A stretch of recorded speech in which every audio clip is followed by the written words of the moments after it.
ಶ್ರೀಗುರುಭ್ಯೋ ನಮಃ. ಹರಿ ಓಂ.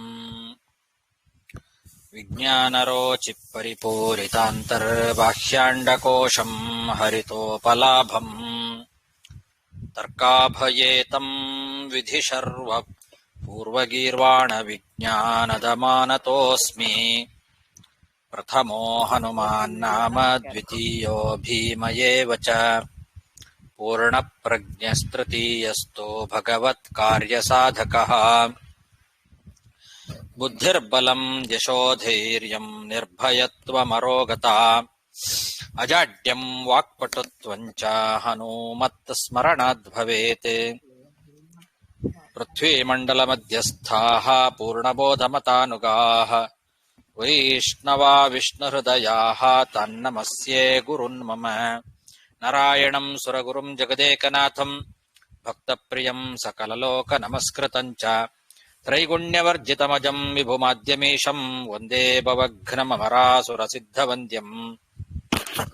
ನಾರಾಯಣಂ ನಮಸ್ಕೃತ್ಯ ನರಂ ಚೈವ ನರೋತ್ತಮಂ ದೇವೀಂ ಸರಸ್ವತೀಂ ವ್ಯಾಸಂ ತತೋ ಜಯಮುದೀರಯೇತ್. ನಾರಾಯಣಾಯ ಪರಿಪೂರ್ಣಗುಣಾರ್ಣವಾಯ ವಿಶ್ವೋದಯಸ್ಥಿತಿಲಯೋನ್ನಿಯತಿಪ್ರದಾಯ ಜ್ಞಾನಪ್ರದಾಯ ವಿಬುಧಾಸುರಸೌಖ್ಯದುಃಖಸತ್ಕಾರಣಾಯ ವಿತತಾಯ ನಮೋ ನಮಸ್ತೆ. ಶ್ರೀಗುರುಭ್ಯೋ ನಮಃ. ಹರಿ ಓಂ. ಶ್ರೀಮನ್ಮಹಾಭಾರತದ ಆದಿಪರ್ವದಲ್ಲಿ 61ನೇ ಅಧ್ಯಾಯದಲ್ಲಿ ಇವತ್ತು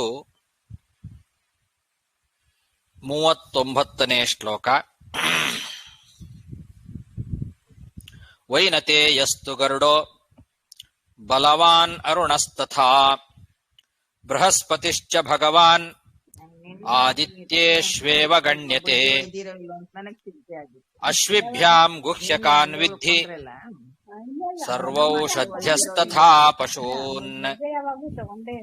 ಮ್ಯೂಟ್ ಮಾಡ್ಕೊಳ್ರಿ. ಶುಭ ಅವರು ಕೇಳಿಸ್ತಾ ಇದೆ ನಿಮ್ಮ ಮಾತುಗಳೆಲ್ಲ.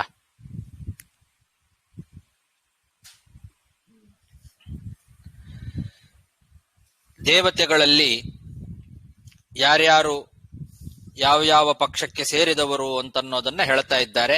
ಹಿಂದೆ 33 ಪ್ರಧಾನ ದೇವತೆಗಳೇನಿದ್ದಾರೆ ಅದರಲ್ಲಿ ಏಕಾದಶ ರುದ್ರರು ಕೃಷ್ಣ ಪಕ್ಷದ ದೇವತೆಗಳ ಗುಂಪಿಗೆ ಸೇರಿದವರು. ಸಾಧ್ಯರು, ಮರುತ್ಗಳು, ವಸುಗಳು ಹಾಗೆ ವಿಶ್ವ ದೇವತೆಗಳೆಲ್ಲ ಭಾರ್ಗವರ ಪಕ್ಷಕ್ಕೆ ಸೇರಿದವರು ಅಂತ ಹಿಂದಿನ ಶ್ಲೋಕದಲ್ಲಿ ಹೇಳಿದರು.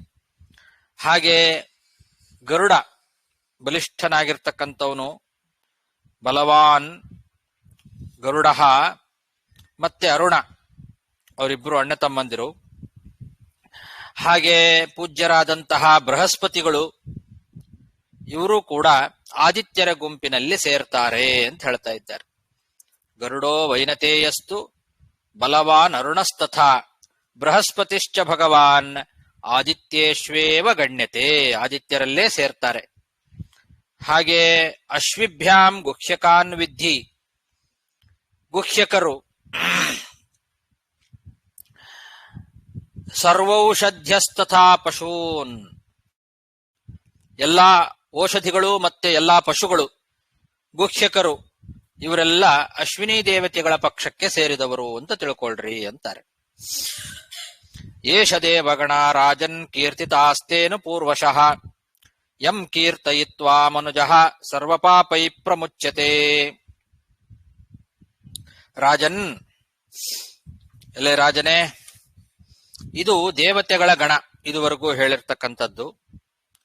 ನಾನು ಇದನ್ನ ನಿನಗೆ ಅನುಕ್ರಮವಾಗಿ ಹೇಳಿದ್ದೇನೆ ಅಂತಾರೆ. ಅನುಪೂರ್ವಶಃ ಕೀರ್ತಿತಾಹ ತೇ ಅನುಪೂರ್ವಶಃ, ಅನುಕ್ರಮವಾಗಿ ಹೇಳಿದ್ದೇನೆ. ಇದನ್ನ ಯಾರು ಕೇಳ್ತಾರೋ ಅಂಥವರು ಎಲ್ಲ ಪಾಪಗಳಿಂದಲೂ ಮುಕ್ತರಾಗ್ತಾರೆ ಅಂತ ಅದರ ಫಲವನ್ನು ಹೇಳಿದ್ದಾರೆ. ದೇವತೆಗಳ ಗಣಗಳನ್ನ ಯಾರು ಭಕ್ತಿಯಿಂದ ಶ್ರದ್ಧೆಯಿಂದ ಕೇಳ್ತಾರೋ ಅಂತಹ ಮನುಷ್ಯ ಸರ್ವ ಪಾಪೈಹಿ ಪ್ರಮುಚ್ಯತೆ, ಎಲ್ಲ ಪಾಪಗಳಿಂದ ಮುಕ್ತರಾಗ್ತಾರೆ ಅಂತ.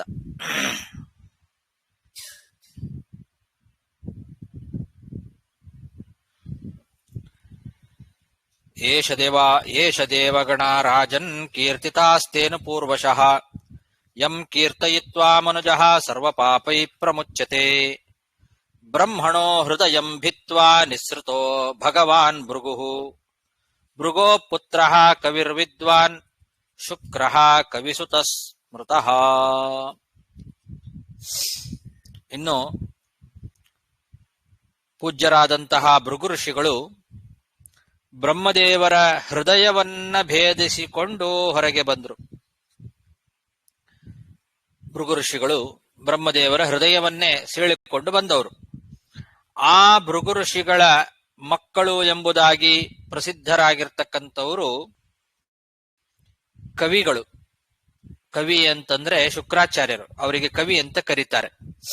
ಕವಿರ್ವಿದ್ವಾನ್ ಶುಕ್ರಃ, ಅವರನ್ನ ಕವಿ ಎಂಬುದಾಗಿಯೇ ಪ್ರಸಿದ್ಧರಾಗಿರ್ತಕ್ಕಂಥವರು.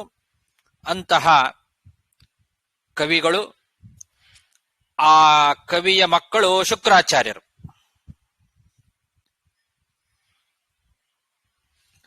ಆದ್ರಿಂದ ಶುಕ್ರಾಚಾರ್ಯರಿಗೆ ಕಾವ್ಯ ಅಂತ ಕರೀತಾರೆ. ಕವಿಯ ಮಕ್ಕಳು ಆದ್ರಿಂದ ಅವರನ್ನ ಕಾವ್ಯ ಅಂತ, ಶುಕ್ರಾಚಾರ್ಯರಿಗೆ ಕಾವ್ಯ ಅಂತ ಕರೀತಾರೆ, ಕವಿಯ ಮಕ್ಕಳಾದ್ರಿಂದ. ಭೃಗು ಋಷಿಗಳು ಬ್ರಹ್ಮದೇವರ ಮಕ್ಕಳು. ಆ ಭೃಗು ಋಷಿಗಳ ಮಕ್ಕಳಾಗಿರ್ತಕ್ಕಂಥವರು ಕವಿಯ ಮಗ ಶುಕ್ರಾಚಾರ್ಯರು.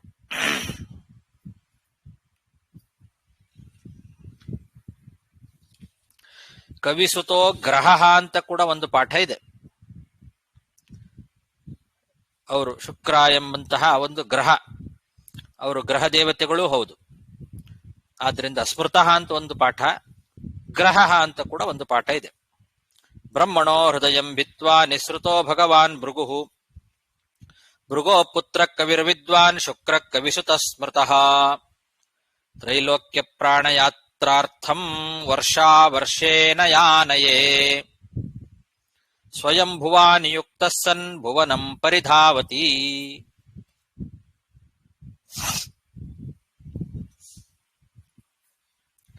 ಈ ಶುಕ್ರಾಚಾರ್ಯರೇನಿದ್ದಾರೆ ಇವರು 3 ಲೋಕಗಳನ್ನ ಯಾತ್ರೆ ಮಾಡಬೇಕು ಅಂತ, ಪ್ರಾಣಯಾತ್ರಾರ್ಥಂ ಅಂತ, ತ್ರೈಲೋಕ್ಯ ಪ್ರಾಣಯಾತ್ರ, 3 ಲೋಕಗಳ ಪ್ರಾಣಯಾತ್ರೆಯನ್ನ ನಡೆಸಬೇಕು ಅಂತ ಹೇಳಿ, ಅದರ ಸಲುವಾಗಿ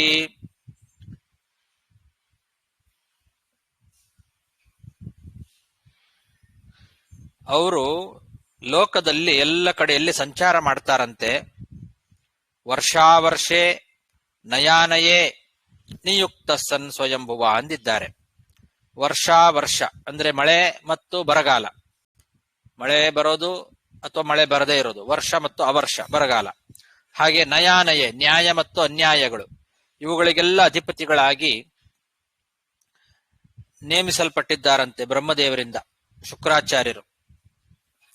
ವರ್ಷಾವರ್ಷೇ ನಯಾನಯೇ ಸ್ವಯಂಭುವ ನಿಯುಕ್ತ ಅಂತ ಅಂದ್ರೆ ವರ್ಷಂಚ ಅವರ್ಷಂಚ ವರ್ಷಾವರ್ಷಂ ನಯಶ್ಚ ಅನಯಶ್ಚ ನಯಾನಯಂ ಇತಿ ದ್ವಂದ್ವೈಕವದ್ಭಾವೇನ ಸಪ್ತಮಿ ಅಂತ ವಾದಿರಾಜ ಸ್ವಾಮಿಗಳು ವ್ಯಾಖ್ಯಾನ ಮಾಡಿದ್ದಾರೆ. ತತ್ರ ಶುಕ್ರಃ ಸ್ವಯಂಭುವ ನಿಯುಕ್ತ ಸನ್ ಪರಿಧಾವತಿ, ಬ್ರಹ್ಮದೇವರಿಂದ ನಿಯುಕ್ತರಾದವರಾಗಿ ತಿರುಗಾಡ್ತಾರೆ ಎಲ್ಲ ಲೋಕಗಳನ್ನ. ಜ್ಯೋತಿಶ್ಚಕ್ರೇ ಸ್ಥಿತ್ವಾ ಭುವನಂ ಪರಿತೋ ಧಾವತಿ ಅಂತ ಅರ್ಥ. ಪರಿಧಾವತಿ ಅಂದ್ರೆ ಅವರು ಈ ಜ್ಯೋತಿರ್ಮಂಡಲದಲ್ಲಿ ಇದ್ದುಕೊಂಡು ಈ ಭೂಮಿಯನ್ನ ಸಂಚಾರ ಮಾಡ್ತಾರೆ. ಸ್ವ ಅನುಕೂಲಗತ್ಯ ವರ್ಷಂ ಸ್ವಾನುಕೂಲ ಸ್ಥಿತ್ಯ ನಯಂ ವಿಪರೀತೆ ವಿಪರ್ಯಯಂ ಚ ದರ್ಶಯತಿ ಇತಿ ಭಾವಃ. ಶುಕ್ರಾಚಾರ್ಯರು ತನ್ನ ಅನುಕೂಲವಾದ ಗತಿಯಿಂದ, ತನ್ನ ಅನುಕೂಲವಾದ ಸ್ಥಿತಿಯಿಂದ ವರ್ಷ ಮತ್ತು ನಯ ಅದನ್ನ ಉಂಟು ಮಾಡ್ತಾರೆ. ಅವರಿಗೆ ಅನುಕೂಲವಾದ ವರ್ಷ, ಅವರಿಗೆ ಅನುಕೂಲವಾದ ಗತಿ ಇಲ್ಲ ಅಂತಾದ್ರೆ ಬರಗಾಲ ಬರ್ತದೆ, ಅವರಿಗೆ ಅನುಕೂಲವಾದ ಗತಿ ಇದ್ರೆ ಮಳೆ ಆಗ್ತದೆ. ಅದೇ ರೀತಿ ಅವರಿಗೆ ಅನುಕೂಲವಾದಂತಹ ಸ್ಥಿತಿ ಇದ್ರೆ ನ್ಯಾಯ ಇರ್ತದೆ, ಅವರಿಗೆ ಅನುಕೂಲವಾದ ಸ್ಥಿತಿ ಇಲ್ಲ ಅಂತಾದ್ರೆ ಅನ್ಯಾಯ. ಹೀಗೆ ನ್ಯಾಯ ಅನ್ಯಾಯಗಳಿಗೆ ಮತ್ತು ವರ್ಷ ಅವರ್ಷಗಳಿಗೆ, ಬರಗಾಲ ಮತ್ತು ಮಳೆಗಾಲ ಇವುಗಳಿಗೆ ಕಾರಣರಾಗಿರ್ತಕ್ಕಂಥವರು ಶುಕ್ರಾಚಾರ್ಯರು. ಅಂದ್ರೆ ಜಾತಕದಲ್ಲಿ ಆ ಶುಕ್ರನ ಗತಿ ಏನಿದೆ ಅದು ಜ್ಯೋತಿರ್ಮಂಡಲದಲ್ಲಿ ಶುಕ್ರನ ಗತಿ ಸಂಬಂಧಪಟ್ಟದ್ದು. ಆ ಗತಿಯನ್ನ ನೋಡಿಕೊಂಡು ಮಳೆ, ಬರಗಾಲ, ಅನ್ಯಾಯ, ನ್ಯಾಯ ಮೊದಲಾದವುಗಳೆಲ್ಲ ನಡೀತದೆ. ಅದಕ್ಕೆಲ್ಲ ನಿಯಾಮಕರು ಶುಕ್ರಾಚಾರ್ಯರು. ಆ ರೀತಿ ಅವರಿಗೆ ಒಂದು ಸ್ಥಾನವನ್ನ ಬ್ರಹ್ಮದೇವರೇ ಕೊಟ್ಟಿದ್ದಾರೆ. ತ್ರೈಲೋಕ್ಯ ಪ್ರಾಣಯಾತ್ರಾರ್ಥಂ ವರ್ಷಾ ವರ್ಷೇನ ಯಾನಯೇ ಸ್ವಯಂಭುವಾ ನಿಯುಕ್ತ ಸನ್ ಭುವನಂ ಪರಿಧಾವತಿ. ಯೋಗಾಚಾರ್ಯೋ ಮಹಾಬುದ್ಧಿ ದೈತ್ಯಾನಾಂ ಅಭವದ್ ಗುರುಃ ಸುರಾಣಾಂ ಚಾಹಿತೆ ಯುಕ್ತೋ ಬ್ರಹ್ಮಚಾರಿ ಯತೋ ವ್ರತಃ. ಈ ಶುಕ್ರಾಚಾರ್ಯರು ಮಹಾಬುದ್ಧಿವಂತರು, ಯೋಗಾಚಾರ್ಯರು ಅಂತ ಕರೆಸ್ಕೊಂಡಿದ್ದಾರೆ. ಅವರಲ್ಲಿ ಯೋಗ ಸಾಮರ್ಥ್ಯ ಇದೆ. ಯೋಗಾಚಾರ್ಯರು ಮಹಾಬುದ್ಧಿವಂತರು. ಅಂತಹ ಈ ಶುಕ್ರಾಚಾರ್ಯರು ದೈತ್ಯರುಗಳಿಗೆಲ್ಲ ಗುರುಗಳಾಗಿದ್ದಾರೆ. ಅವರಿಗೆ ಭಗವಂತನಲ್ಲಿ ಭಕ್ತಿ ಬಹಳ ಇದೆ. ಭಗವಂತನಲ್ಲಿ ಭಕ್ತಿ ಉಳ್ಳಂತವರು, ಭಗವನ್ನಿಷ್ಠರಾಗಿ ಅನೇಕ ವ್ರತಗಳನ್ನ ಧಾರಣೆ ಮಾಡಿರ್ತಕ್ಕಂಥವ್ರು ಅವರು. ಆದರೆ ದೇವತೆಗಳಿಗೆಲ್ಲ ಅಪ್ರಿಯವನ್ನ ಉಂಟು ಮಾಡೋದರಲ್ಲೇ ಅವರಿಗೆ ಆಸಕ್ತಿ. ಭಗವಂತನಲ್ಲಿ ಉತ್ತಮವಾದ ಭಕ್ತಿ ಇಟ್ಟುಕೊಂಡು ಒಳ್ಳೆ ಬ್ರಹ್ಮಚಾರಿ ವ್ರತಗಳನ್ನ ಧಾರಣೆ ಮಾಡಿರ್ತಕ್ಕಂಥವ್ರು, ಅನೇಕ ವ್ರತಗಳನ್ನ ಧಾರಣೆ ಮಾಡಿರ್ತಕ್ಕಂಥವ್ರು, ಅಂಥವರು ದೇವತೆಗಳಿಗೆ ಅಪ್ರಿಯವನ್ನ ಉಂಟು ಮಾಡೋದ್ರಲ್ಲೇನೆ ನಿರತರಾಗಿರ್ತಾರೆ ಯಾವಾಗಲೂ. ದೈತ್ಯರಿಗೆ ಗುರುಗಳಾಗಿ ದೈತ್ಯರಿಗೆ ಹಿತವನ್ನ ಉಂಟು ಮಾಡ್ತಾ ದೇವತೆಗಳಿಗೆ ಅಹಿತವನ್ನ ಉಂಟು ಮಾಡ್ತಾರೆ ಅಂತ.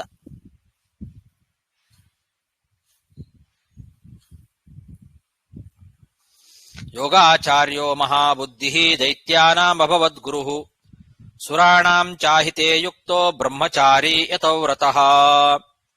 ತಸ್ಮಿನ್ ನಿಯುಕ್ತೆ ಗುರುಣ ಯೋಗಕ್ಷೇಮಾಯ ಭಾರ್ಗವೇ ಅನ್ಯಮುತ್ಪಾದಯಾಮಾಸ ಪುತ್ರಂ ಭೃಗುರ ನಿಂದಿತಂ.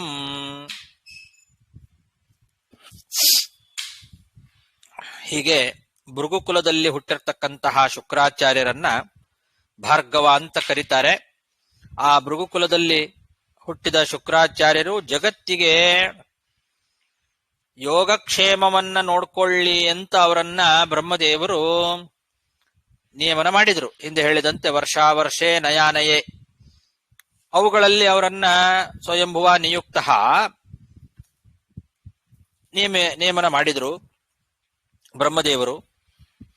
ಈ ಶುಕ್ರಾಚಾರ್ಯರು ಅಂತಹ ಒಂದು ಕೆಲಸವನ್ನ ಮಾಡ್ತಾ ಜೊತೆಗೆ ದೈತ್ಯರಿಗೆ ಗುರುಗಳಾಗಿ ದೇವತೆಗಳಿಗೆ ಅಹಿತವನ್ನ ಉಂಟು ಮಾಡೋದರಲ್ಲೇ ನಿಯುಕ್ತರಾಗಿ ಬಿಟ್ರು. ಅದಕ್ಕೆ ಭೃಗು ಋಷಿಗಳು ಏನು ಮಾಡಿದ್ರು, ಮತ್ತೊಬ್ಬ ಮಗನನ್ನ ಪಡೆದ್ರು. ದೋಷ ಇಲ್ಲದೆ ಇರುವಂತಹ ಮತ್ತೊಬ್ಬ ಮಗನನ್ನ ಪಡೆದ್ರಂತೆ ಭೃಗು ಋಷಿಗಳು. ಅನಿಂದಿತಂ ಪುತ್ರಂ ಅಂದಿದ್ದಾರೆ.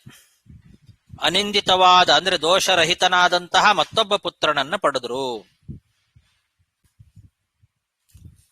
ಇಲ್ಲಿ ಗುರುಣ ನಿಯುಕ್ತೆ ಅಂತಿದೆ. ಗುರುವಿನಿಂದ ನಿಯುಕ್ತರಾದವರು ಅಂತ. ಗುರು ಅನ್ನೋ ಶಬ್ದಕ್ಕೆ ಬ್ರಹ್ಮದೇವರು ಅಂತ ಅರ್ಥ ಇಟ್ಟುಕೊಳ್ಬೇಕು. ಯಾಕಂದ್ರೆ ಹಿಂದೆ ಸ್ವಯಂಭುವ ನಿಯುಕ್ತ ಸನ್ನಂತಿದೆ. ಬ್ರಹ್ಮದೇವರೇ ಅವರಿಗೆ ಇಂಥ ಒಂದು ಕೆಲಸವನ್ನ ಮಾಡೋದ್ರಲ್ಲಿ ನಿಯೋಜನೆ ಮಾಡಿದ್ದಾರೆ. ಹಾಗಾಗಿ ಗುರುಣಾನಿಯುಕ್ತ ಅಂತಂದ್ರೆ ಗುರು ಅನ್ನೋ ಶಬ್ದಕ್ಕೆ ಬ್ರಹ್ಮ ಅಂತ ಇಟ್ಟುಕೊಳ್ಬೇಕು ಅಂತ ವಾದಿರಾಜರು ವ್ಯಾಖ್ಯಾನ ಮಾಡಿದ್ದಾರೆ. ಗುರುಣ ಇತ್ಯತ್ರ ಗುರುಣ ಬ್ರಹ್ಮಣ. ಅದಕ್ಕೆ ಕೆಲವು ಕಡೆಗೆ ವಿಧಿನ ಅಂತ ಪಾಠ ಇದೆ. ತಸ್ಮಿನ್ ನಿಯುಕ್ತೆ ಗುರುಣ ಯೋಗಕ್ಷೇಮಾಯ ಭಾರ್ಗವೇ ಅನ್ನೋದ್ರ ಬದಲು ತಸ್ಮಿನ್ ನಿಯುಕ್ತೆ ವಿಧಿನ ಯೋಗಕ್ಷೇಮಾಯ ಭಾರ್ಗವೇ ಅಂತಿದೆ. ಹಾಗಿದ್ರಂತೂ ಸ್ಪಷ್ಟ, ವಿಧಿನ ಅಂತಿದ್ರಂತೂ ಬ್ರಹ್ಮದೇವರಿಂದ ಅನ್ನೋ ಅರ್ಥ ಸ್ಪಷ್ಟವಾಗಿ ಗೊತ್ತಾಗ್ತದೆ. ಒಂದ್ ವೇಳೆ ಗುರುಣ ಅಂತ ಪಾಠ ಇದ್ರೆ ಆವಾಗ ಗುರು ಅನ್ನೋ ಶಬ್ದಕ್ಕೆ ಬ್ರಹ್ಮದೇವರು ಅಂತಾನೆ ಅರ್ಥ ಇಟ್ಟುಕೊಳ್ರಿ ಅಂತ ಹೀಗೆ ರಾಜರು ವ್ಯಾಖ್ಯಾನ ಮಾಡಿದ್ದಾರೆ. ಅನ್ಯಮುತ್ಪಾದಯಾಮಾಸ ಪುತ್ರಂ, ಮತ್ತೊಬ್ಬ ಮಗನನ್ನ ಭೃಗು ಋಷಿಗಳು ಪಡೆದರು. ಚವನಂ ದೀಪ್ತ ತಪಸಂ ಧರ್ಮಾತ್ಮಾನಮತೀಂದ್ರಿಯಂ ಯಸ್ ಸರೋಷಾಚ್ಯುತೋ ಗರ್ಭಾತ್ ಮಾತು ಕ್ಷೇಮಾಯ ಭಾರತ.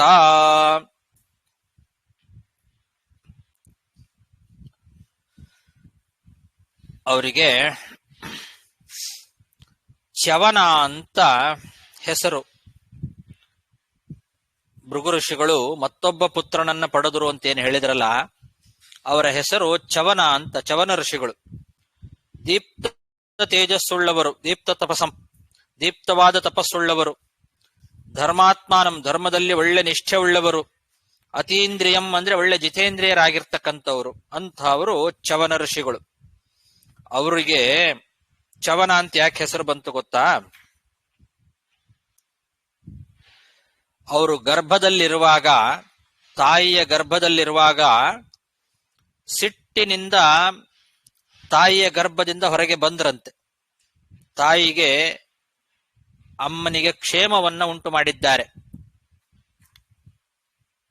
ಕ್ಷೇಮಾಯ ಅಥವಾ ಮೋಕ್ಷಾಯ ಅಂತ ಕೂಡ ಪಾಠ ಇದೆ. ಗರ್ಭಾತ್ ಮಾತುಹು ಕ್ಷೇಮಾಯ ಭಾರತ ಅಂತ ಒಂದು ಪಾಠ, ಗರ್ಭಾತ್ ಮಾತುಹು ಮೋಕ್ಷಾಯ ಭಾರತ ಅಂತ. ಗರ್ಭದಿಂದ ಸಿಟ್ಟಿನಿಂದ ಹೊರಗೆ ಬಂದು, ತಾವಾಗೇ ಹೊರಗೆ ಬಂದ್ರು, ಹೊರಗೆ ಬಂದು ತಾಯಿಗೆ ಸಂತೋಷವನ್ನ ಉಂಟು ಮಾಡಿದ್ರು, ತಾಯಿಗೆ ಮೋಕ್ಷವನ್ನ ಉಂಟು ಮಾಡಿದ್ರು ಅಂತ ಎರಡು ಅರ್ಥ ಇಟ್ಕೊಳ್ಬಹುದು. ಮೋಕ್ಷಾಯ ಅಥವಾ ಕ್ಷೇಮಾಯ. ಆ ತಾಯಿಗೆ ಕ್ಷೇಮ ಆಗಲಿ ಅನ್ನೋದಕ್ಕೋಸ್ಕರ ರೋಷದಿಂದ ತಾವೇ ಹೊರಗೆ ಗರ್ಭದಿಂದ ಚ್ಯುತರಾದಿದ್ರಿಂದ ಚ್ಯವನ ಅಂತ ಹೆಸರು ಬಂತವರಿಗೆ. ಗರ್ಭದಿಂದ ಜಾರಿ ಹೊರಗೆ ಬಂದ್ರು. ಚ್ಯವನಂ ದೀಪ್ತ ತಪಸಂ ಧರ್ಮಾತ್ಮಾನಮತೀಂದ್ರಿಯಂ ಯಸ್ಸ ರೋಷಾಚ್ಯುತೋ ಗರ್ಭಾತ್ ಮಾತು ಕ್ಷೇಮಾಯ ಭಾರತ.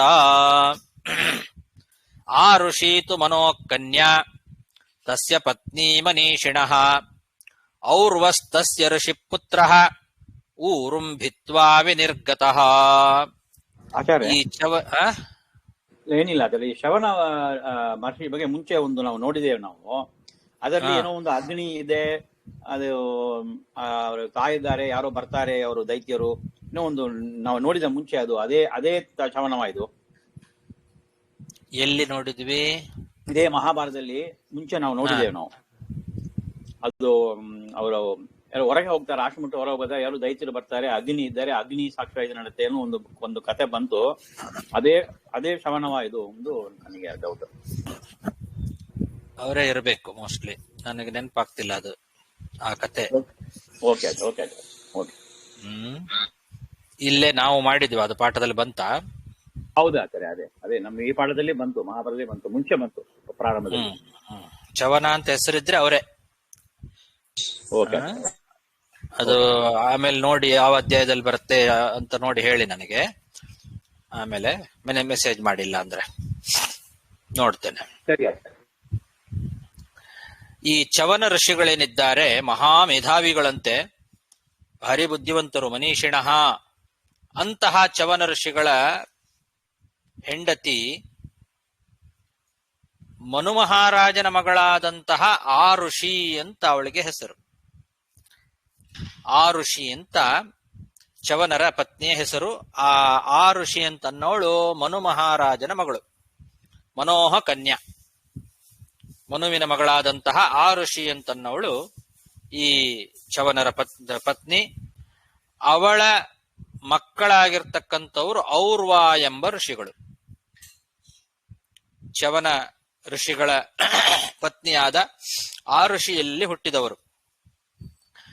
ಆ ಋಷಿ ಅಂತನ್ನೋಳೇನಿದ್ದಾಳೆ, ಅವಳ ತೊಡೆಯನ್ನ ಭೇದಿಸಿಕೊಂಡು ಹೊರಗೆ ಬಂದ್ರಂತೆ ಅವರು, ಔರ್ವ ಅಂತನ್ನೋ ಋಷಿಗಳು.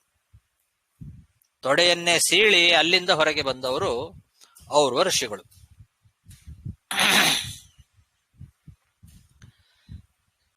ಎಂತೆಂತ ಜನನಗಳೆಲ್ಲ ಆಗಿದೆ. ಆ ಋಷಿ ಮನೋ ಕನ್ಯಾ ತಸ್ಯ ಪತ್ನಿ ಮನೀಷಿಣಃ ಔರ್ವಸ್ತಸ್ಯ ಋಷಿಪುತ್ರಃ ಊರುಂ ಭಿತ್ವಾ ವಿನಿರ್ಗತಃ ಮಹಾಬಲೋ ಮಹಾತೇಜಾಃ ಬಾಲಯೇವ ಗುಣೈರ್ಯುತಃ ಋಚಿಕಸ್ತಸ್ಯ ಪುತ್ರಸ್ತು ಜಮದಗ್ನಿಸ್ತತೋ ಭವತಿ. ಆ ಔರ್ವ ಎಂಬಂತಹ ಋಷಿಗಳೇನಿದ್ದಾರೆ ಅವರು ಬಾಲ್ಯದಿಂದಲೇನೆ ಅನೇಕ ಗುಣಗಳಿಂದ ಕೂಡಿದ್ರಂತೆ. ಬಾಲೆ ಏವ ಗುಣೈಃ ಯುತಃ ಮಹಾತೇಜಾಹ ಮಹಾಬಲಃ, ಮಹಾತೇಜಸ್ವಿಗಳು ಮತ್ತು ಮಹಾಬಲಿಷ್ಠರವರು. ಔರ್ವ ಎಂಬಂತಹ ಋಷಿಗಳು ಬಾಲ್ಯದಿಂದಲೇನೆ ಅನೇಕ ಗುಣಗಳುಳ್ಳಂಥವರು. ಅಂತಹ ಆ ಔರ್ವ ಋಷಿಗಳೇನಿದ್ದಾರೆ ಅವರ ಮಕ್ಕಳ ಹೆಸರು ರುಚೀಕ ಅಂತ. ರುಚೀಕ ಅಂತನ್ನೋ ಮಗ ಹುಟ್ಟುತ್ತಾರೆ ಅವರಿಗೆ. ಔರ್ವ ಋಷಿಗಳ ಮಗ ರುಚೀಕ. ರುಚೀಕರ ಮಗ ಜಮದಗ್ನಿ ಋಷಿಗಳು. ಹೀಗೆ ಜಮದಗ್ನಿ ಋಷಿಗಳ ಜನನ ರುಚೀಕರಿಂದ ಆಗ್ತದೆ. ಜಮದಗ್ನಿಯ ತಂದೆ ರುಚೀಕ, ರುಚೀಕನ ತಂದೆ ಔರ್ವ, ಔರ್ವನ ತಂದೆ ಚವನ, ಚವನನ ತಂದೆ ಭೃಗು ಋಷಿಗಳು.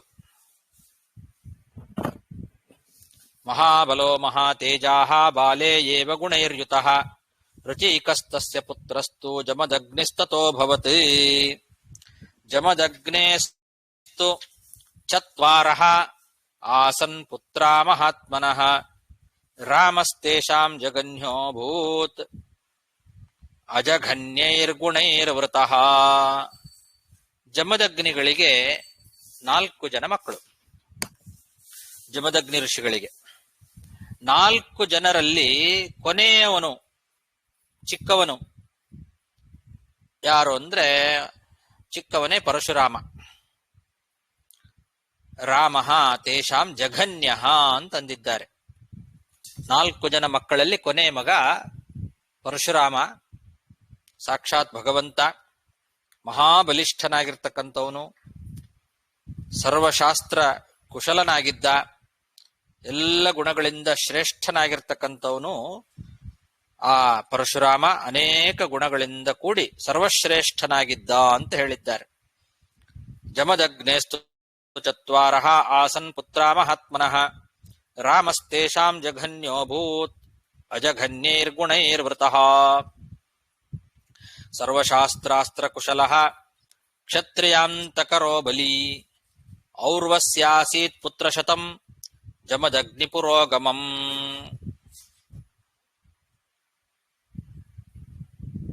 ಪರಶುರಾಮ ದೇವರು ಸರ್ವಶಾಸ್ತ್ರ ಮತ್ತು ಅಸ್ತ್ರ ಎರಡರಲ್ಲೂ ಕುಶಲರಾಗಿದ್ದರು. ಸಕಲ ಶಾಸ್ತ್ರಗಳಲ್ಲೂ ಕುಶಲರಾಗಿದ್ದರು, ಅಸ್ತ್ರವಿದ್ಯೆಯಲ್ಲೂ ಕುಶಲರಾಗಿದ್ದರು. ಹೀಗೆ ಶಾಸ್ತ್ರ ಅಸ್ತ್ರ ಕುಶಲಃ ಅಂತಹ ಪರಶುರಾಮ ದೇವರು ಕ್ಷತ್ರಿಯಾಂತಕರಃ, ಕ್ಷತ್ರಿಯ ಕುಲವನ್ನೇ ಸಂಹಾರ ಮಾಡತಕ್ಕಂಥವರಾಗಿದ್ರು. ಎಲ್ಲ ಕ್ಷತ್ರಿಯ ಕುಲವನ್ನೇ ನಾಶ ಮಾಡಿದ್ರು ಅಂಥವರು ಈ ಪರಶುರಾಮ ದೇವರು. ಇಷ್ಟು ಹೇಳಿ ಈ ಔರ್ವ ಅಂತನ್ನೋ ಋಷಿಗಳೇನಿದ್ದಾರೆ ಆ ಔರ್ವ ಋಷಿಗಳಿಗೆ ಜಮದಗ್ನಿ ಅನ್ನೋರ್ ಮಗ ಅಂತ ಹೇಳಿದ್ರಲ್ಲ ಹಿಂದೆ. ಜಮದಗ್ನಿ ಮಾತ್ರ ಅಲ್ಲ, ಜಮದಗ್ನಿ ಮೊದಲಾದಂತಹ 100 ಜನ ಮಕ್ಕಳಿದ್ರು ಅಂತ ಈಗ ಹೇಳ್ತಾ ಇದ್ದಾರೆ. ಔರ್ವ ಋಷಿಗಳಿಗೆ ಜಮದಗ್ನಿಯೇ ಮೊದಲಾದಂತಹ 100 ಜನ ಮಕ್ಕಳಾದರು ಅಂತ. ಔರ್ವಸ್ಯಾಸೀತ್ ಪುತ್ರಶತಂ ಜಮದಗ್ನಿ ಪುರೋಗಮಂ ಅಂತ.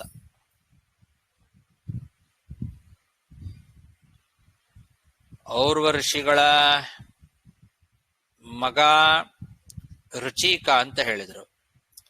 ರುಚೀಕರ ಮಗ ಜಮದಗ್ನಿ ಅಂತ ಹಿಂದೆ ಹೇಳಿದ್ರು. ಇಲ್ಲಿ ಹೇಳ್ತಾ ಇದ್ದಾರೆ ಔರ್ವಸ್ಯಾಸೀತ್ ಪುತ್ರಶತಂ ಜಮದಗ್ನಿ ಪುರೋಗಮಂ ಅಂತ. ಔರ್ವ ಋಷಿಗಳಿಗೆ ಜಮದಗ್ನಿ ಮೊದಲಾದಂತಹ 100 ಜನ ಮಕ್ಕಳಾದರು ಅಂತ.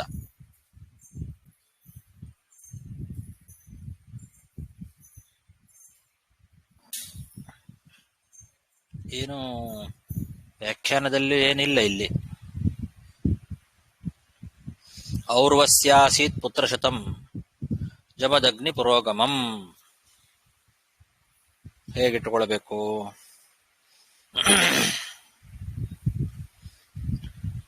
ರುಚೀಕಃ ತಸ್ಯ ಪುತ್ರಸ್ತು ಜಮದಗ್ನಿ ತಥೋಭವತ್. ರುಚೀಕ ಎಂಬ ಮಗ.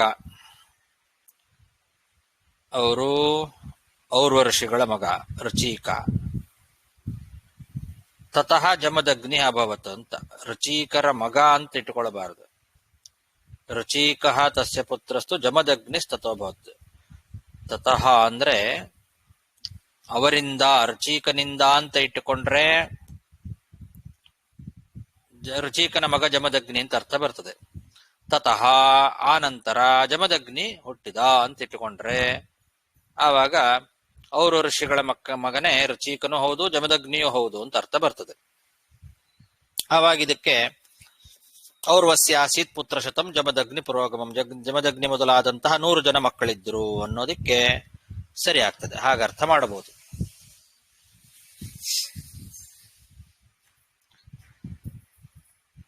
ತೇಷಾಂ ಪುತ್ರ ಸಹಸ್ರಾಣಿ ಬಭೂವುರ್ಭುವಿ ಭೂಸುರಾಃ ದ್ವೌ ಪುತ್ರೌ ಬ್ರಹ್ಮಣಸ್ತ್ವನ್ಯೌ ಯಯೋಸ್ತಿಷ್ಠತಿ ವೈ ಜಗತ್. ಈ ಜಮದಗ್ನಿ ಮೊದಲಾದಂತಹ 100 ಜನ ಮಕ್ಕಳೇನಿದ್ರಲ್ಲ, ಆ 100 ಜನ ಮಕ್ಕಳಿಗೆ ಮತ್ತೆ 1000 ಜನ ಮಕ್ಕಳಿದ್ರು ಅಂತ ಹೇಳ್ತಾ ಇದ್ದಾರೆ. ಪುತ್ರ ಸಹಸ್ರಾಣಿ ತೇಷಾಂ, ಆ 100 ಜನ ಮಕ್ಕಳಿಗೆ 1000 ಮಕ್ಕಳು ಹುಟ್ಟಿದ್ರು. ಅವರೆಲ್ಲ ಬ್ರಾಹ್ಮಣರಾಗಿದ್ರು ಅಂತ ಹೇಳ್ತಾ ಇದ್ದಾರೆ. ಭೂಮಿಯಲ್ಲಿ ಶ್ರೇಷ್ಠ ಬ್ರಾಹ್ಮಣರಾಗಿದ್ರಂತವರೆಲ್ಲ.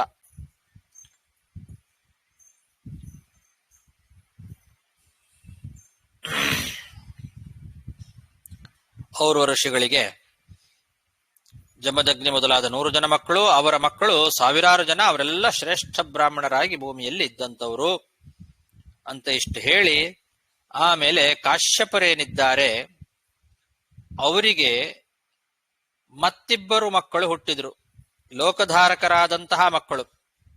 ತಿಷ್ಠತಿ ವೈ ಜಗತ್ ಅಂತ, ಜಗತ್ತನ್ನೇ ಧಾರಣೆ ಮಾಡತಕ್ಕಂತಹ ಇಬ್ಬರು ಮಕ್ಕಳು ಹುಟ್ಟಿದ್ರು ಕಶ್ಯಪರಿಗೆ. ತೇಷಾಂ ಪುತ್ರ ಸಹಸ್ರಾಣಿ ಬಭೂವುರ್ಭುವಿ ಭೂಸುರಾಃ ದ್ವೌ ಪುತ್ರೌ ಬ್ರಹ್ಮಣಸ್ತ್ವನ್ಯೌ ಯಯೋಸ್ತಿಷ್ಠತಿ ವೈ ಜಗತಿ. ಲೋಕೆ ಧಾತಾ ವಿಧಾತಾ ಚ ಚರತೋ ಮನುನಾ ಸಹ ತಯೋಸ್ತು ಭಗಿನಿ ಜ್ಯೇಷ್ಠ ಲಕ್ಷ್ಮೀ ಪದ್ಮಗೃಹ ಶುಭಾ. ಅವರ ಹೆಸರು ಧಾತ ಮತ್ತು ವಿಧಾತ ಅಂತ. ಈ ಧಾತ ಮತ್ತು ವಿಧಾತ ಅಂತನ್ನೋರಿಬ್ರು ಲೋಕದಲ್ಲಿ ಯಾವಾಗಲೂ ಮನುವಿನ ಜೊತೆಯಲ್ಲಿ ಸಂಚಾರವನ್ನ ಮಾಡ್ತಕ್ಕಂಥವ್ರಂತೆ. ಮನುನಾ ಸಹ ಚರತಃ. ಈ ಧಾತ ಮತ್ತು ವಿಧಾತ ಅಂತನ್ನೋರೇನಿದ್ದಾರೆ ಇವರಿಬ್ಬರಿಗೆ ಅಕ್ಕ ಅವಳು ಲಕ್ಷ್ಮೀದೇವಿ, ಜ್ಯೇಷ್ಠ ಭಗಿನಿ ಲಕ್ಷ್ಮೀ ಎಂದಿದ್ದಾರೆ. ಈ ಧಾತ ಮತ್ತು ವಿಧಾತ ಅಂತನ್ನೋರಿಗೆ ಜ್ಯೇಷ್ಠ ಭಗಿನಿ ಅಂತಂದ್ರೆ ಅಕ್ಕ, ಹಿರೇ ಅಕ್ಕ. ಅವಳು ಯಾರು ಅಂದ್ರೆ ಪದ್ಮಗೃಹ ಶುಭಾ ಲಕ್ಷ್ಮೀ, ಪದ್ಮಾಲಯಳಾಗಿರ್ತಕ್ಕಂತಹ ಮಂಗಳ ಸ್ವರೂಪಳಾದ ಮಹಾಲಕ್ಷ್ಮೀ ದೇವಿ.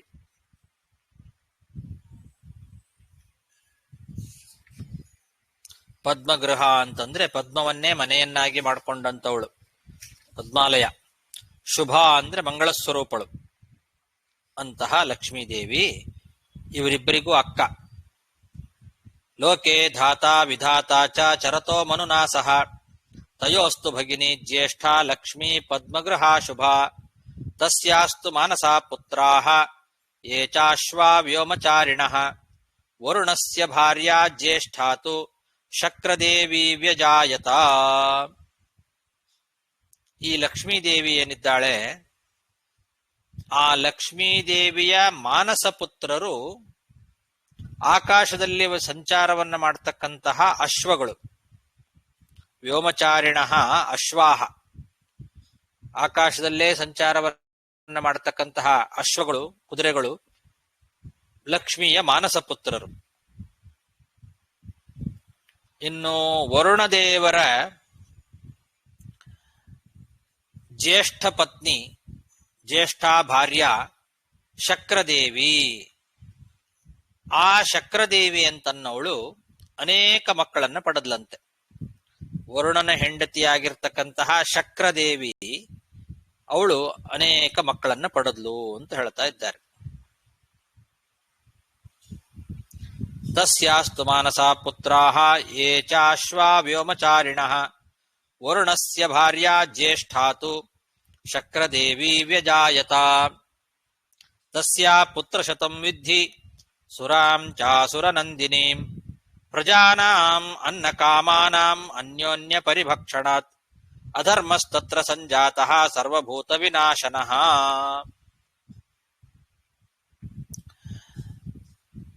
ಈ ಶಕ್ರದೇವಿಗೆ ಅನೇಕ ಮಕ್ಕಳು ಅಂತ ಹೇಳಿದ್ರಲ್ವಾ, ಅವರಿಗೆ 100 ಗಂಡು ಮಕ್ಕಳು ಅಂತ ಹೇಳ್ತಾ ಇದ್ದಾರೆ. ತಸ್ಯಾಹ ಪುತ್ರಶತಂ ವಿದ್ಧಿ, ಅವಳಿಗೆ 100 ಗಂಡು ಮಕ್ಕಳು ಅಂತ ತಿಳ್ಕೊ. ಸುರಾಂಚ ಅಸುರನಂದಿನಿ, ಅಸುರರಿಗೆ ಸಂತೋಷವನ್ನ ಉಂಟು ಮಾಡಬೇಕು ಅಂತ ಮತ್ತೊಬ್ಬಳು ವಾರುಣಿ ಎಂಬತಕ್ಕಂತಹ ಮಗಳು ಹುಟ್ಟಿದ್ಲಂತೆ. ಅವಳು ಮದ್ಯದ ದೇವತೆ, ಕಳ್ಳು. ಆ ಮದ್ಯವನ್ನ ಸೇವನೆ ಮಾಡೋದ್ರಿಂದ ಅಸುರರಿಗೆಲ್ಲ ಸಂತೋಷ ಉಂಟಾಗ್ತದೆ. ಆ ಅಸುರರಿಗೆ ಆನಂದವನ್ನ ಉಂಟು ಮಾಡಲಿಕ್ಕೋಸ್ಕರ ಮದ್ಯದೇವತೆಯಾದಂತಹ ವಾರುಣಿ ಎಂಬತಕ್ಕಂಥವಳು ಅವರ ಮಗಳು. ಜನ ಏನು ಮಾಡಿದ್ರು ಅಂದ್ರೆ, ಪ್ರಜೆಗಳೆಲ್ಲ ಅನ್ನವನ್ನ ಬಯಸಿ ಪರಸ್ಪರವಾಗಿ ಒಬ್ಬರನ್ನು ಒಬ್ಬರು ತಿಂದ್ರಂತೆ. ಅವರಿಗೆ ಹಸಿವೆ ಆಗಿತ್ತು. ಅವರಿಗೆ ತಿನ್ಲಿಕ್ಕೆ ಏನು ಅಂದ್ರೆ ಒಬ್ಬರನ್ನೊಬ್ರು ಇವರು ತಿನ್ಲಿಕ್ಕೆ ಶುರು ಮಾಡಿದ್ರು. ಹೀಗೆ ಅಧರ್ಮಕ್ಕೆ ಅಭಿಮಾನಿಯಾದ ಅಧರ್ಮ ಅಂತನ್ನೋನು ವಾರುಣಿಯ ಮಗ.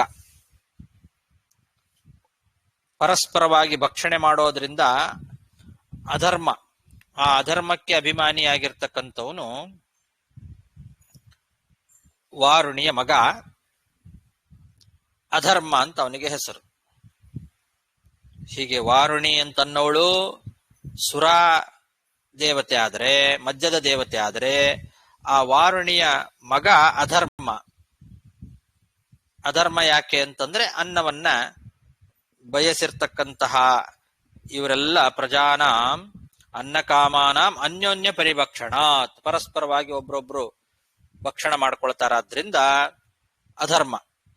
ಅವನು ಸರ್ವಭೂತ ವಿನಾಶಕ ಅಂದಿದ್ದಾರೆ. ಸರ್ವಭೂತ ವಿನಾಶನಃ, ಎಲ್ಲ ಪ್ರಾಣಿಗಳನ್ನ ನಾಶ ಮಾಡತಕ್ಕಂಥವನು ಈ ಅಧರ್ಮ ಅಂತನ್ನೋನು ವಾರುಣಿಯ ಮಗ. ತಸ್ಯಾ ಪುತ್ರಶತಂ ವಿದ್ಧಿ ಸುರಾಂ ಚಾಸುರನಂದಿನೀಂ ಪ್ರಜಾನಾಮನ್ನ ಕಾಮಾನಾಂ ಅನ್ಯೋನ್ಯ ಪರಿಭಕ್ಷಣಾತ್ ಅಧರ್ಮಸ್ತತ್ರ ಸಂಜಾತಃ ಸರ್ವಭೂತ ವಿನಾಶನಃ. ಆಚಾರ್ಯ, ಇದು ವಾರುಣಿ ಎಂಬುದು ಶಕ್ರಾದೇವಿ ಮಗಲ? ಸುರಾಂ ಚ ಸುರನಂದಿನೀಂ ಇತ್ಯತ್ರ ಸುರಾಂ ವಾರುಣೀಂ. ಬಲರಾಮನ್ ಹೆಂಡತಿ ಅಲ್ವಾ ಆಚಾರ್ಯ ವಾರುಣಿ?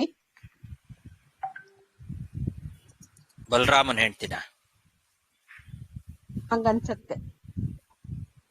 ಅವಳಲ್ಲ ಇವಳು, ಅದು ಬೇರೆ ಇರಬೇಕು, ಇದು ಬೇರೆ. ಅಧರ್ಮಸ್ತತ್ರ ಸಂಜಾತಃ ಇತ್ಯತ್ರ ತತ್ರ ಅಂದ್ರೆ ಸುರಾಯಾಮ್ ಅಂತ ವಾದರಾಜ ಸ್ವಾಮಿಗಳು ಬರೆದಿದ್ದಾರೆ. ಹಾಗಾಗಿ ತತ್ರ ಅಂದ್ರೆ ಆ ಸುರ ಅಂತಂದ್ರೆ ಅವಳೇ ವಾರುಣಿ. ಆ ಸುರ ಏನಿದ್ದಾಳೆ ಅವಳ ಮಗ ಅಧರ್ಮ ಅಂತ ವಾದರಾಜರು ವ್ಯಾಖ್ಯಾನ ಮಾಡಿದ್ದಾರೆ. ಬಟ್ ಈ ವಾರುಣಿ ಯಾರು ಮಗಳು? ಅವಳು ಶಕ್ರಾದೇವಿ ಮಗಳು ಅವಳು? ಶಕ್ರ, ಹೌದು. ವಾರುಣಿ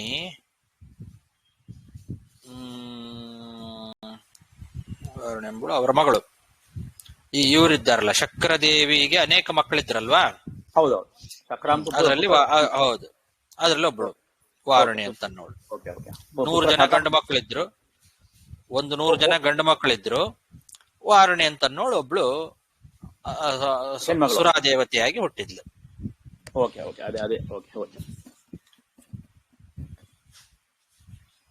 ಆ ವಾರುಣಿಯ ಮಗ ಅಧರ್ಮ. ಅವನಿಂದ ಎಲ್ಲ ಅಧರ್ಮ ಉಂಟಾಗ್ತದೆ. ಲೋಕ ಕಂಟಕ, ಸರ್ವಭೂತ ವಿನಾಶಕ ಅವನು ಅಧರ್ಮ ಅಂತ ಅನ್ನೋನು. ತಸ್ಯಾಪಿ ನಿರುತಿರ್ಭಾರ್ಯ, ಹೌದು, ವರುಣನ ಇಲ್ಲಿ ಹೆಂಡತಿ ಇವಳು ಗಂಗಾ ಅಲ್ವಾ? ಹೌದು, ಇವಳು ದೊಡ್ಡವಳು ಅಂದಿದ್ದಾರೆ, ಅದಕ್ಕೆ ಜ್ಯೇಷ್ಠ ಭಾರ್ಯ ಅಂತ ಹೇಳಿದ್ದಾರೆ ಅಲ್ಲಿ. ವರುಣಸ್ಯ ಭಾರ್ಯ ಜ್ಯೇಷ್ಠ, ದೊಡ್ಡ ಹೆಂಡತಿ ಅಂತ ಇವಳು. ಶಕ್ರದೇವಿ ಅಂತ ಒಬ್ಳು, ಇವಳಲ್ಲಿ ಅವರೆಲ್ಲ ಹುಟ್ಟುತ್ತಾರೆ. ತಸ್ಯಾಪಿ ನಿವೃತ್ತಿರ್ಭಾರ್ಯ ನೈಋತಾ ಏತು ರಾಕ್ಷಸಾಃ ಘೋರಾಸ್ತಸ್ಯಾಸ್ತ್ರಯ ಪುತ್ರಾಃ ಪಾಪಕರ್ಮರತಾಃ ಸದಾ ಭಯೋ ಮಹಾಭಯಶ್ಚೈವ ಮೃತ್ಯುರ್ಭೂತಾಂತಕಸ್ತಥಾ. ಈ ಅಧರ್ಮ ಅಂತನ್ನೋನೇನಿದ್ದಾನಲ್ಲ ಅವನ ಹೆಂಡತಿ ನಿವೃತ್ತಿ. ನಿವೃತ್ತಿಯ ಮಕ್ಕಳು 3 ಜನ ಘೋರ ರಾಕ್ಷಸರಂತೆ. ನಿವೃತ್ತಿಯ ಮಕ್ಕಳು ಅವರು ಯಾವಾಗಲೂ ಪಾಪವನ್ನೇ ಮಾಡ್ತಾ ಇರ್ತಾರೆ. ಪಾಪಕರ್ಮರತಾಃ ಸದಾ. ನಿವೃತ್ತಿಯ ಮಕ್ಕಳು 3 ಜನ ಘೋರರಾದಂತಹ ಮಹಾಪಾಪಿಗಳು, ರಾಕ್ಷಸರು. ಅವರ ಹೆಸರು ಏನು ಅಂದ್ರೆ ಭಯ, ಮಹಾಭಯ, ಮೃತ್ಯು. ಇವರೇ 3 ಜನ. ಇವರು ನಿವೃತ್ತಿಯ ಮಕ್ಕಳು, ಅಧರ್ಮನ ಹೆಂಡತಿಯಾದ ನಿವೃತ್ತಿಯ ಮಕ್ಕಳು 3 ಜನ. ಭಯ ಮತ್ತು ಮಹಾಭಯ, ಮೃತ್ಯು ಅಂತ ಅವರ ಹೆಸರು. ಇವರು 3 ಜನ ಅತ್ಯಂತ ಭಯಂಕರರಾದ ರಾಕ್ಷಸರು, ಯಾವಾಗಲೂ ಪಾಪಕರ್ಮಗಳನ್ನೇ ಮಾಡ್ತಾ ಇರ್ತಕ್ಕಂಥವ್ರು. ಈ ಮೃತ್ಯು ಅಂತನ್ನ ಅವನೇನಿದ್ದಾನಲ್ಲ 3 ಜನರಲ್ಲಿ ಒಬ್ಬ, ಈ ಮೃತ್ಯು ಅಂತನ್ನವನು ಸರ್ವಭೂತ ವಿನಾಶಕ, ಎಲ್ಲ ಪ್ರಾಣಿಗಳನ್ನು ನಾಶ ಮಾಡ್ತಕ್ಕಂಥವನು. ತಸ್ಯಾಪಿ ನಿವೃತ್ತಿರ್ಭಾರ್ಯ ನೈಋತಾ ಏತು ರಾಕ್ಷಸಾಃ ಘೋರಾಸ್ತಸ್ಯಾಸ್ತ್ರಯ ಪುತ್ರಾಃ ಪಾಪಕರ್ಮರತಾಃ ಸದಾ ಭಯೋ ಮಹಾಭಯಶ್ಚೈವ ಮೃತ್ಯುರ್ಭೂತಾಂತಕಸ್ತಥಾ ನ ತಸ್ಯ ಭಾರ್ಯಾ ಪುತ್ರೋ ವಾ ಕಶ್ಚಿದಸ್ತ್ಯಂತಕಸ್ತು ಸಹ ಶೇನಾಂ ಕ್ರೌಂಚೀಂ ಚ ಭಾಸೀಂ ಚ ಧೃತರಾಷ್ಟ್ರೀಂ ಅಥೋ ಶುಕೀಂ ತಾಮ್ರಾಪಿ ಸುಷುವೆ ಕನ್ಯಾಃ ಪಂಚೈತಾ ಲೋಕವಿಶ್ರುತಾಃ ದ್ವೌ ಪುತ್ರೋ ವಿನತಾಯಾಸ್ತು ವಿಖ್ಯಾತೌ ಗರುಡಾರುಣೌ. ಮೃತ್ಯು ಅಂತ ಏನಿದ್ದಾನಲ್ಲ ಇವನಿಗೆ ಹೆಂಡತಿ ಇಲ್ಲ, ಮಕ್ಕಳು ಇಲ್ಲಂತೆ. ನತಸ್ಯ ಭಾರ್ಯ ಪುತ್ರೋವ, ಮೃತ್ಯುವಿಗೆ ಹೆಂಡತಿನೂ ಇಲ್ಲ, ಮಕ್ಕಳು ಇಲ್ಲ. ಅವನು ಎಲ್ಲಾರನ್ನೂ ಮುಗಿಸೋನವನು, ಯಾರನ್ನೂ ರಕ್ಷಣೆ ಮಾಡೋನಲ್ಲ. ಮೃತ್ಯು ಅಂತನ್ನವನು ಎಲ್ಲರಿಗೂ ಅಂತಕ. ಅವನು ಕಶ್ಚಿತ್ ಅಸ್ತಿ ಅಂತಕಹಾತು, ಎಲ್ಲಾರನ್ನು ಮುಗಿಸೋನಾದ್ರಿಂದ ಮೃತ್ಯು ಅಂತನ್ನೋನು. ಅವನಿಗೆ ಹೆಂಡತಿನೂ ಇಲ್ಲ, ಮಕ್ಕಳು ಇಲ್ಲ ಅಂತ. ಹೀಗೆ 3 ಜನ ಘೋರರಾದ ಭಯ, ಮಹಾಭಯ, ಮೃತ್ಯು ಅಂತ 3 ಜನ. ಆ ಮೃತ್ಯುವಿಗೆ ಹೆಂಡತಿ ಆಗ್ಲಿ ಮಕ್ಕಳಾಗ್ಲಿ ಯಾರು ಇಲ್ಲ, ಅವನೇ ಎಲ್ಲರನ್ನು ಮುಗಿಸೋನು. ಇಷ್ಟಾದ ಮೇಲೆ ಕಾಶ್ಯಪರ ಹೆಂಡತಿ ತಾಮ್ರ ಅಂತ ಏನಿದ್ದಾಳೆ, ಆ ತಾಮ್ರ ಅನ್ನೋಳು 5 ಜನ ಮಕ್ಕಳನ್ನ ಹಡದ್ಲು ಅಂತ ಹೇಳ್ತಾ ಇದ್ದಾರೆ. ತಾಮ್ರಾಪಿ ಸುಷುವೆ ಪಂಚ, ಕಶ್ಯಪರ ಹೆಂಡತಿಯಾದ ತಾಮ್ರ ಅಂತನ್ನೋಳಿಗೆ 5 ಜನ. ಯಾರ್ಯಾರು ಅಂದ್ರೆ ಶೇನಿ, ಕ್ರೌಂಚಿ, ಭಾಸಿ, ಧೃತರಾಷ್ಟ್ರಿ, ಶುಕಿ ಅಂತ 5 ಜನ ಹೆಣ್ಣುಮಕ್ಕಳು. ಇದು ತಾಮ್ರೆಯ ಮಕ್ಕಳು, ಕಶ್ಯಪರ ಹೆಂಡತಿಯಾದ ತಾಮ್ರೆಯ ಮಕ್ಕಳು. ಶೇನ ಅಥವಾ ಶೇನಿ ಅಂತ 2 ಇಟ್ಟುಕೊಳ್ಬಹುದು. ಕ್ರೌಂಚಿ, ಭಾಸಿ, ಧೃತರಾಷ್ಟ್ರಿ, ಶುಕಿ, ಇವರು 5 ಜನ ಹೆಣ್ಮಕ್ಕಳನ್ನ ಪಡಿತಾಳೆ ತಾಮ್ರೆ. ಇನ್ನು ವಿನತಾದೇವಿ ಇದ್ದಾಳಲ್ಲ, ಕಶ್ಯಪರ ಹೆಂಡತಿ ಮತ್ತೊಬ್ಳು, ಆ ವಿನತಾದೇವಿಗೆ 2 ಮಕ್ಕಳು. ಅವರು ಪ್ರಸಿದ್ಧರಾಗಿರ್ತಕ್ಕಂಥವ್ರು ಗರುಡ ಮತ್ತು ಅರುಣ. ಗರುಡ ಮತ್ತು ಅರುಣ ಅಂತ 2 ವಿನತಾದೇವಿಯ ಮಕ್ಕಳು, ಪಕ್ಷಿಗಳು. ನತಸ್ಯ ಭಾರ್ಯಾ ಪುತ್ರೋ ವಾ ಕಶ್ಚಿದಸ್ತ್ಯಂತಕಸ್ತು ಸಹ ಶೇನಾಂ ಕ್ರೌಂಚೀಂ ಚ ಭಾಸೀಂ ಚ ಧೃತರಾಷ್ಟ್ರೀಮಥೋ ಶುಕೀಂ ತಾಮ್ರಾಪಿ ಸುಷುವೆ ಕನ್ಯಾಃ ಪಂಚೈತಾಃ ಲೋಕವಿಶ್ರುತಾಃ ದ್ವೌ ಪುತ್ರೋ ವಿನತಾಯಾಸ್ತು ವಿಖ್ಯಾತೌ ಗರುಡಾರುಣೌ.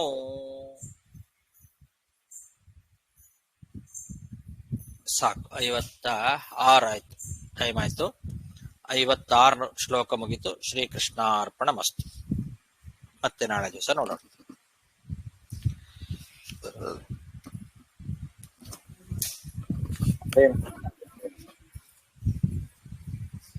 ನಮಸ್ಕಾರ ಆಚಾರ್ಯ, ಧನ್ಯವಾದಗಳು.